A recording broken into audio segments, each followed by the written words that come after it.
Hi everyone. आज काफी दिनों के बाद पहले सबसे पहले तो आप सभी लोगों को नया साल का बहुत बहुत अभिनंदन हो, बहुत मंगलमय हो, शुभकामना हो। और जो भी आप लोगों ने मुझे प्यार और स्नेह दिया है उसके लिए बहुत बहुत धन्यवाद। और आगे भी मैं ये कहना चाहूंगा कि जो भी लोग को मेरा वीडियो पसंद आ रहा है, जो मेरे पढ़ाने का टेक्निक पसंद आ रहा है, तो आप इसको बिल्कुल सब्सक्राइब करें और दोस्तों को भी बताएं और इसको वीडियो को देखें, क्योंकि इससे मैंने बेसिक से वीडियो बना के डाला है। राइट, बेसिक के सारे रूल्स को भी मैंने बताया है। क्योंकि अभी मेरे पास उतने ज्यादा स्टैंडर्ड कैमरा नहीं है, मैं खुद ही मोबाइल से रिकॉर्ड करता हूं, खुद ही देखता हूं, उसी को एडिट भी उतना अच्छा से करने नहीं आता है, तो मैं वीडियो को खुद ही एडिट करके डालता हूं। उतना ज्यादा मुझे एडिट नहीं करने आता, बस ऐसे ही डाल देता हूं। मैं कुछ ज्यादा भी सीखा नहीं हूं और मेरे ऐसे कोई हेल्पर है नहीं कि जिससे मैं हेल्प ले सकता हूं। तो इसलिए आपको जो भी मेरा कंटेंट्स अच्छा लगा तो आप उसको बिल्कुल अपने कमेंट्स में बताइए, कौन सा कंटेंट आपको अच्छा लगा, कौन सा पॉइंट अच्छा लगा आपको, ये जरूर बताएं। और साथ साथ मैं ये भी कहना चाहूंगा कि आप चैप्टर का नाम भी जरूर बता दें कि कौन सा चैप्टर से आप पढ़ना चाहते हैं। वो चैप्टर को मैं बेशक उसमें पॉइंट डालूंगा। साथ साथ जो हमारे व्यूअर्स हैं, मैं शॉर्ट वीडियो भी बहुत सारा बना के मैंने दिया है, तो बहुत सारे शॉर्ट वीडियो का अच्छा कमेंट्स मिल रहा है और अच्छे लाइक भी मुझे मिल रहे हैं, सपोर्ट मिल रहे हैं। तो काफी दिन के बाद आज मैं लॉन्ग वीडियो बना के डाल रहा हूं, क्योंकि बहुत दिन हो गए लॉन्ग वीडियो डाले हुए, तो आज मैं लॉन्ग वीडियो बना के डाल रहा हूं। ठीक है, तो जैसा कि हम जान रहे हैं कि इससे पहले हम लोग टेंस का कुछ कुछ पॉइंट को एक चैप्टर वाइज वीडियो बना के हम दे रहे हैं। राइट, जिसमें हमने बड़ी बारीकी से स्पेशल स्टूडेंट्स के लिए जो एक बेसिक से पढ़ना चाह रहे हैं अंग्रेजी, उनके लिए मैंने बना के वीडियो दिया है। ठीक है, तो आप उसको देखें और उसको कॉपी पेन लेकर बैठे ताकि उसको देखें और उसको रिप्ले करके बार बार देखें, उससे आपको बहुत सारा पॉइंट मिलेगा। आज हम पढ़ने जा रहे हैं पास्ट टेंस, यानी पास्ट टेंस। इससे पहले हमने प्रेजेंट टेंस के टोटल चीज पढ़ा है। पास्ट टेंस, पास्ट टेंस में सबसे पहले हम लोग देखते हैं कि पास्ट टेंस को चार भाग में बांटा गया है। जैसे कि हम लोग जानते हैं, सबसे पहले पास्ट सिंपल होता है। पास्ट सिंपल को पास्ट इंडेफिनिट भी कहते हैं। पास्ट सिंपल को पास्ट इंडेफिनिट भी कहते हैं।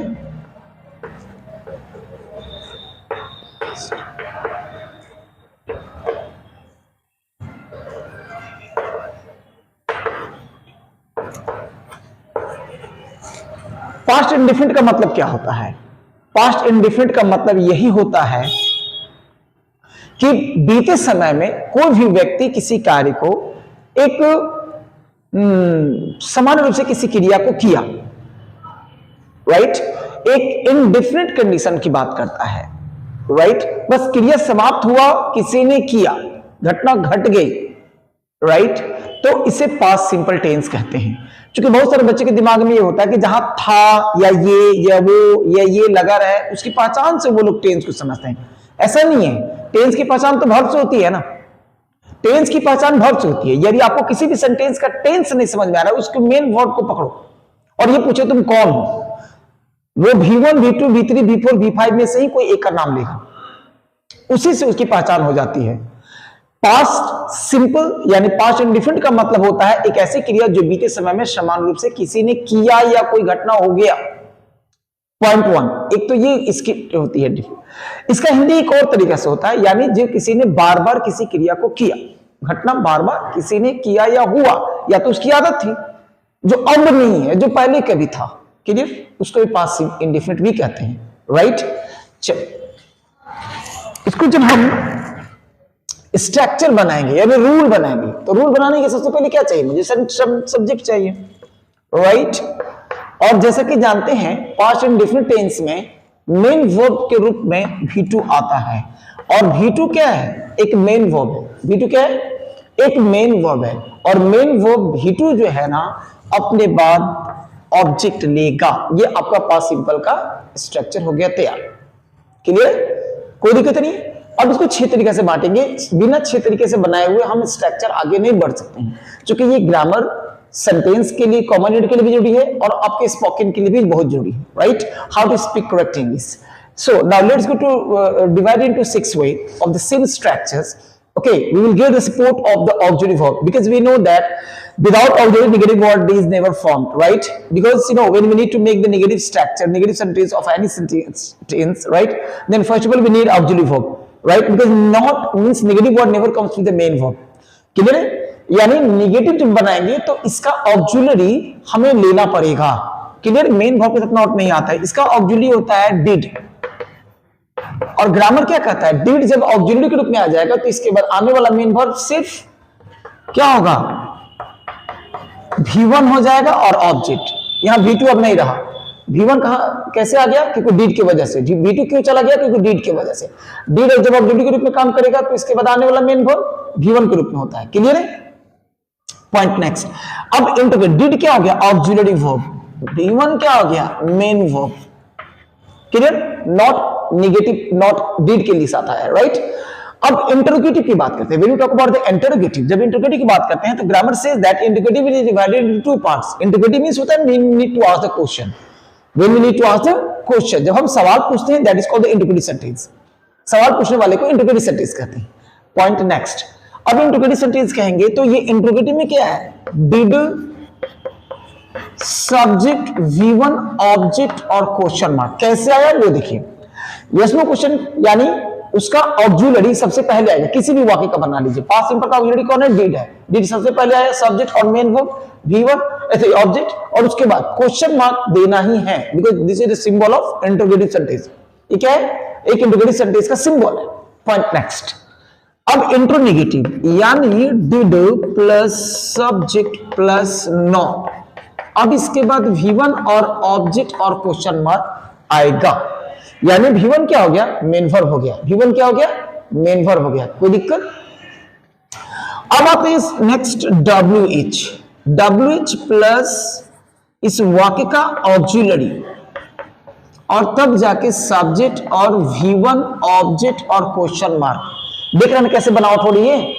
WH की सबसे अच्छी दोस्ती क्या होती है, किसी भी वाक्य का ऑक्सिलरी वर्ब से होता है, राइट। ऑक्सिलरी डिड है, पास्ट सिंपल का डिड आ गया, राइट। बगल में WH के सब्जेक्ट और V1 प्लस ऑब्जेक्ट। यहां तक कोई दिक्कत नहीं है। Point next. WH नेगेटिव जब बनाएंगे ना तो WH डिड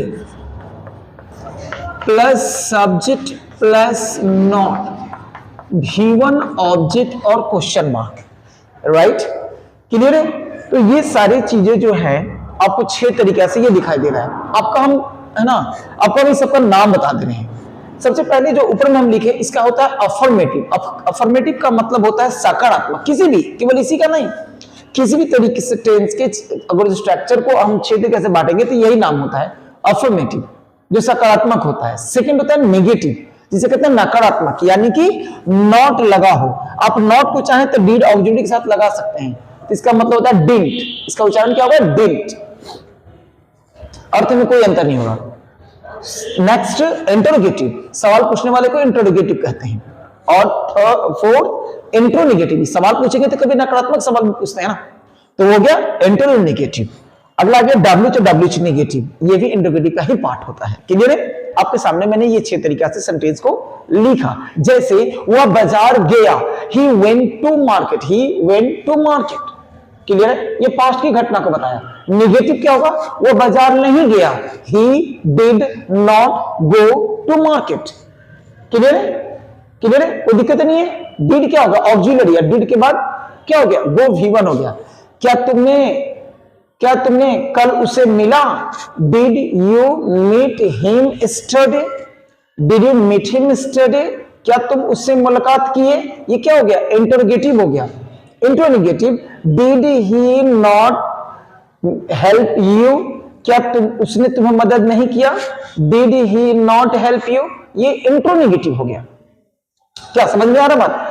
अब WH और WH नेगेटिव की बात करते हैं। जैसे तुमने कैसे काम किया, how did you do this work, तुमने क्यों नहीं उसे मदद किया, why did you not help him, वो क्यों नहीं आया कल, why did he not come yesterday, तुमने 1 जनवरी कैसे मनाया, how did you celebrate 1 January, how did you celebrate 4 January, right. तुमने 31 दिसंबर को क्या खाया, what did you eat on 31st December।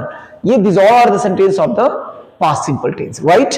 यानी सारी घटनाएं हो गई, उसके बारे में सवाल पूछा जा रहा है। कोई दिक्कत नहीं है। चलिए अब हम आगे आते हैं नेक्स्ट, और उसे करते हैं इसके फैक्ट को बता रहे हैं। आप स्ट्रक्चर चाहेंगे तो लिख सकते हैं।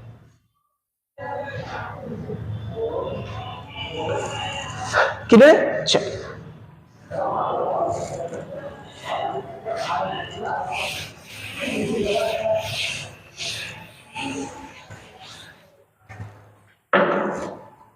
क्लियर?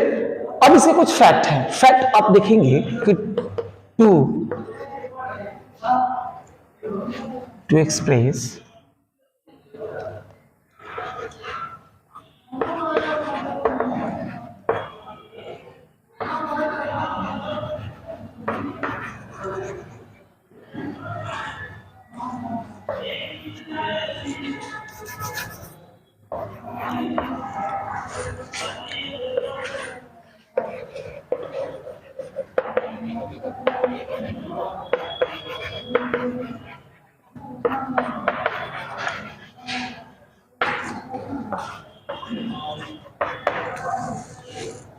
मैंने लिखा टू एक्सप्रेस एक्शन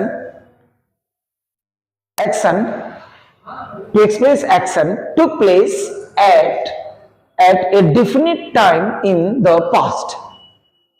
यानी एक ऐसी क्रिया जो बीते समय में एक निश्चित समय पे हुआ, एक ऐसी क्रिया जो बीते समय में एक निश्चित समय पे हुआ, उसे क्या कहते हैं? पास्ट इंडेफिनिट टेंस कहते हैं। क्या कहते हैं उसे? पास्ट इंडेफिनिट टेंस कहते हैं। समझ में आ रही बात? क्लियर है? जैसे इसमें एक फैक्ट नोट है, इस नोट्स को ध्यान रखना होगा, और वो क्या है?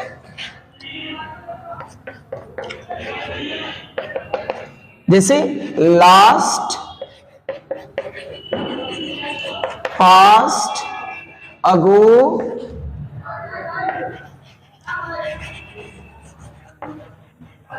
Study,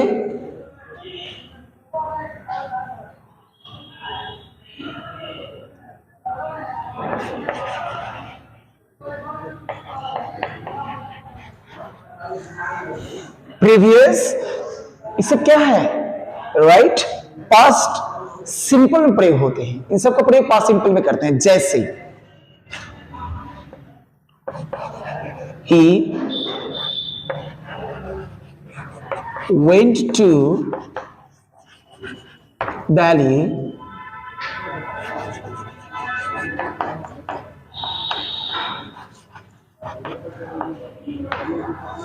last night. He went to Delhi last night, वो कल रात दिल्ली चला गया। यानी ये वेंट क्या है? V2 है ना, ये V2 है ना। कब किया? Last night. क्या है? एक डिफरेंट टाइम की बात कर रहा है ना, वो कोई और समय नहीं बल्कि कल रात गया। कल रात एक डिफरेंट टाइम है, कल रात, राइट। इसे पास्ट सिंपल से बनाएंगे। जैसे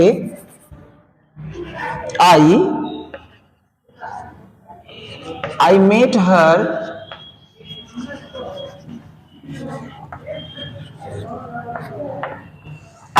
स्टडी, मैं कल उससे मिला।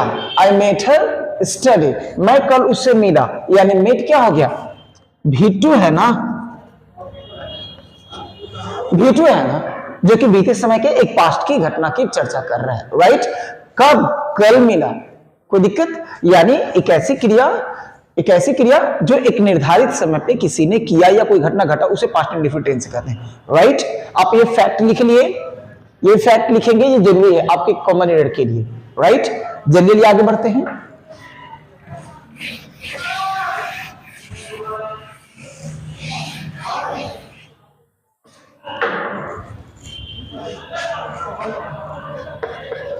To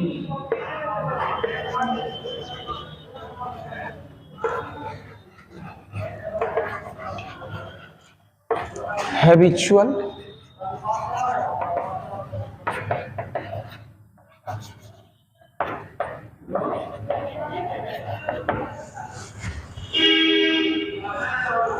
to express habitual action in the past। आपने क्या देखा कि एक हैबिचुअल का मतलब क्या होता है? आदत। जब किसी व्यक्ति की आदत की बात करेंगे, कब की? बीते समय की, जो मैंने अपने या किसी व्यक्ति ने किया। कब? बीते समय में किसी घटना को, यानी एक क्या है? आदत के तौर पे बता रहे हैं, राइट। ये आदत के तौर पे जब बताएंगे तो यह बीते समय की थी, जो अब नहीं है। या तो व्यक्ति मर गया, या व्यक्ति यदि है तो वो चीज नहीं कर रहा है जो पहले उसकी आदत थी, राइट। तो जैसे अब इसके लिए भी प्रयोग हम लोग कर सकते हैं। इसके कुछ नोट्स आते हैं, right? It has also some important notes, we must remember it, right? जैसे है ना, always, often, never,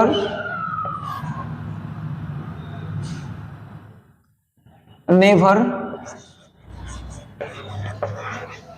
seldom,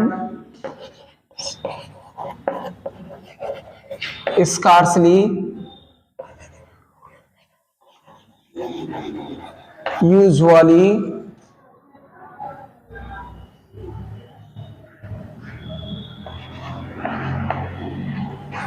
every day,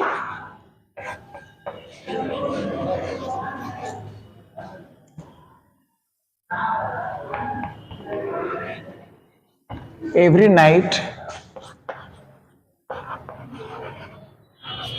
every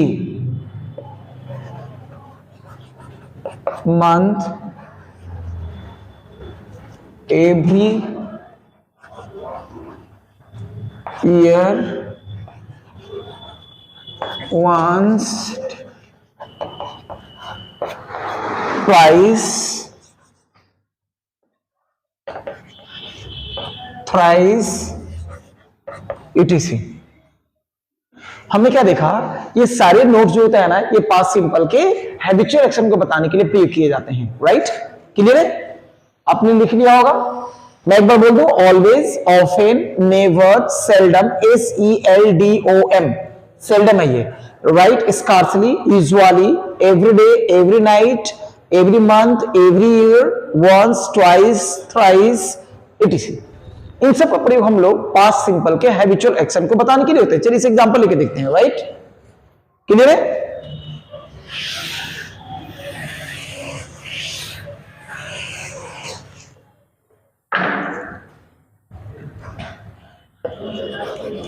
She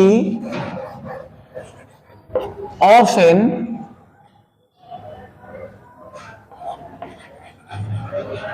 came late. She often came late, यानी वो अक्सर हाँ लेट आती थी, वो अक्सर हाँ लेट आती थी. ये बीते समय के एक आदत की बात कर रहा है.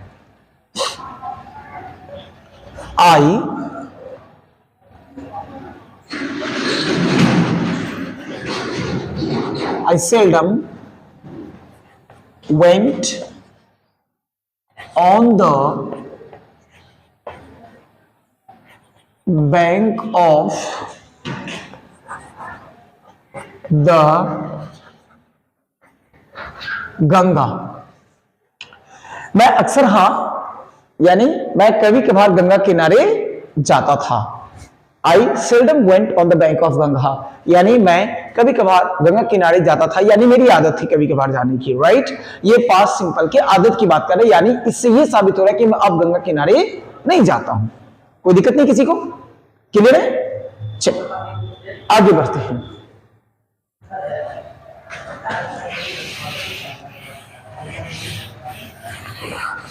अब हम देखेंगे पास्ट सिंपल का बहुत ही important fact. Very important fact अब ये जो बताने जा रहे हैं इंपॉर्टेंट, ये सारे एग्जाम में पूछे जाते हैं. इस बार जो आप 12 के एग्जाम देने वाले जो हैं और जो मैट्रिक एग्जाम देने वाले हैं, ये ग्रामर आपके लिए बहुत मदद करेगा. आप मेरे सारे वीडियो आप देखिएगा, टेंस का, वॉइस का, आपको बिल्कुल 90% से ऊपर नंबर नहीं लाया तो फिर आप मेरे को वीडियो में कमेंट करके जरूर बोलिएगा, राइट? क्लियर है?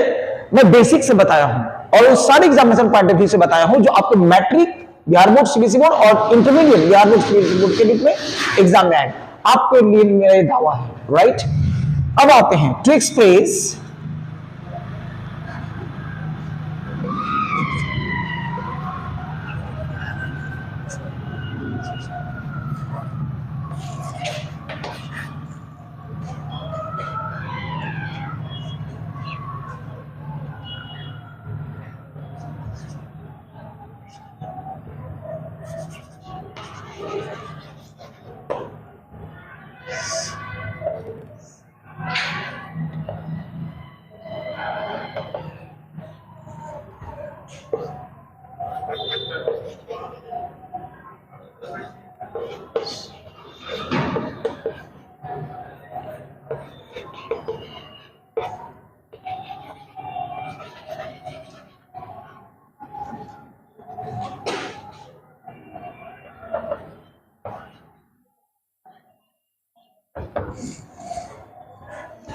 To express unfulfilled wish, desire and condition of someone in the present. आप जरा सोच सकते हैं कि हम लोग टेंस पढ़ रहे हैं पास्ट सिंपल और हम बात कर रहे हैं टाइम प्रेजेंट की, यही तो टाइम एंड टेंस है। क्लियर है? ये बहुत ही खतरनाक पॉइंट है, ये एग्जाम में एकदम लिख लो, मैं यहां पे लिख दे रहा हूं, देख लो, यहां 100% गारंटी है एकदम एग्जाम आएगा, एग्जाम में क्वेश्चन आएगा, राइट? ये बिल्कुल क्वेश्चन आउट समझ लो आप, बिल्कुल ये है, आप एकदम बिल्कुल ध्यान रखेंगे। और इससे पहले जो बताया वो भी और ये, यानी एक बीते समय के अधूरे ख्वाब की बात करेंगे, एक अधूरे बीते समय नहीं, वर्तमान की, जो हमारी आपकी इच्छाएं अधूरे रह गई, उस ख्वाब को बताने के लिए इस टेंस का प्रयोग करेंगे। कैसे? उसकी बनावट स्ट्रक्चर में लिख दे रहा हूं, राइट? रटना नहीं है। देखिए बनावट होगा इफ या आई विश प्लस सब्जेक्ट। अब यहां इफ या आई विश से सेंटेंस से भी शुरू हो जाए, सब्जेक्ट कोई भी रहे, ये ध्यान देना है, सब्जेक्ट कोई भी रहे तो इसके बाद आने वाला वर्ब वर्ड ही होगा, उसके बाद नाउन या प्रोनाउन, ये कॉम्प्लीमेंट है, plus subject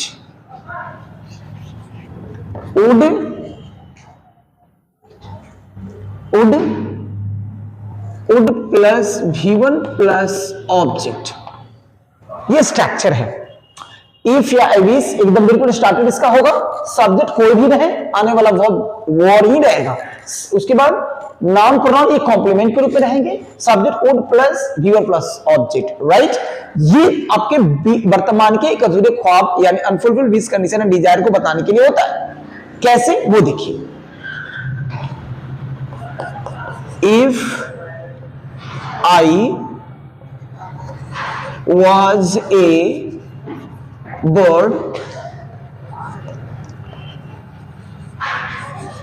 I would fly in the sky। काश मैं पक्षी होता तो आसमान में उड़ता। गौर से सुनिए, if I was a bird I would fly in the sky. क्या आपको सेंटेंस सही लग रहा है? क्योंकि देखिए यहां सेंटेंस में सब्जेक्ट क्या है? आई है, आई के साथ तो वाज ही आता है ना, बट यहां गलती हो गया, यहां गलती कर बैठा, जो आप भी एग्जाम में गलती करेंगे, इसीलिए आपको मैं चेतावनी दे रहा हूं कि यहां आई के साथ वॉज नहीं लगाएंगे, यहां भूल जाएंगे, यहां वॉर लगेगा। कोई पूछेगा ऐसा क्यों, तो बोलना कि स्टार्टर से क्या है? इफ है, इफ है, इसलिए यहां पे क्या होगा? वॉर होगा, WR, यहां वॉर होगा, वॉज नहीं होगा। आप ये चीज मत जाना कि आई सब्जेक्ट के साथ वॉज ही आता है, ऐसा नहीं होता है जी, ये गलत हो जाएंगे।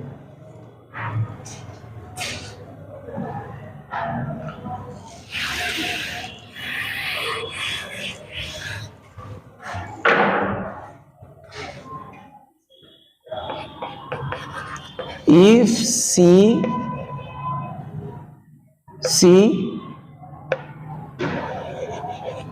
she were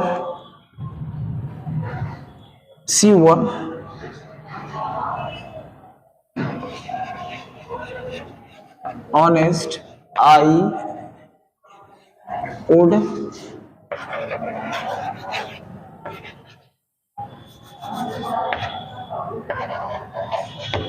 would help her. If she were honest, I would help her. काश वह ईमानदार होती तो मैं उसे मदद करता। अब यहाँ पे देखिएगा, यदि सेंटेंस को कहे इंप्रूव करने के लिए, इंप्रूवमेंट ऑफ सेंटेंस भी आता है, राइट? तो यानी सेंटेंस में इसमें कोई कमी रह गई हो, गलती रह गई, तो उसको सुधार कर सही लिखिए। मगर आप ये चीज को क्या देखना कि सब्जेक्ट शी लगा हुआ है सिंगुलर और ये प्लूरल वर्ब है, आप इसमें कोई सुधारने की जहमत मत करना, कोई कोशिश मत करना। क्यों? क्योंकि स्टार्टिंग क्या है? इफ है, और जब इफ के बाद सब्जेक्ट आ जाएगा ना, तो सब वर्ब कोई भी, सब्जेक्ट कोई भी रहे, या वर्ब वही आएगा, ये बिल्कुल सेंटेंस सही है, इसमें कोई गलती नहीं है, इसमें कोई गलती नहीं है, यही तो पास्ट सिंपल है, राइट? कोई दिक्कत? तो आज आपके सामने मैंने ये वीडियो बना के दिया, ठीक है? तो मैं एक चैप्टर को एक वीडियो बना के दे रहा हूं, चाहे उसमें जितना समय लग जाए, बहुत इत्मीनान से समझाता हूं। ये चीजें बीते समय के बारे में बताएगा, आदत की बात करेगा, एक अधूरे ख्वाब की बात करेगा, राइट? और एक ऐसी घटना की भी चर्चा करेगा जो निश्चित समय पे हुआ। क्लियर? तो ये वीडियो कैसा लगा, और काफी दिन के बाद मैं लॉन्ग बना के दे रहा हूं, शॉर्ट वीडियो बनाते गया तो बहुत सारे लोगों का बहुत प्यार मिला, बहुत सारे बच्चों ने मुझे बहुत अच्छे सपोर्ट भी किए। इस वीडियो को बहुत ज्यादा शेयर कीजिए, अपने दोस्तों को हेल्प कीजिए, बताइए। और मैट्रिक इंटर के जो एग्जाम दे रहे हैं स्टूडेंट्स, राइट, वो सारे मेरे वीडियो को देखें, वो उनको ये सब चीज बहुत मदद करेगा, राइट, क्लियर है? और मैं बहुत जल्द आपके सामने लाइव वीडियो भी दूंगा, लाइव क्लास भी शुरू करने जा रहा हूं, राइट, क्लियर? मैं डेट बता दूंगा, टाइम बता दूंगा, मगर आज के लिए इतना ही है।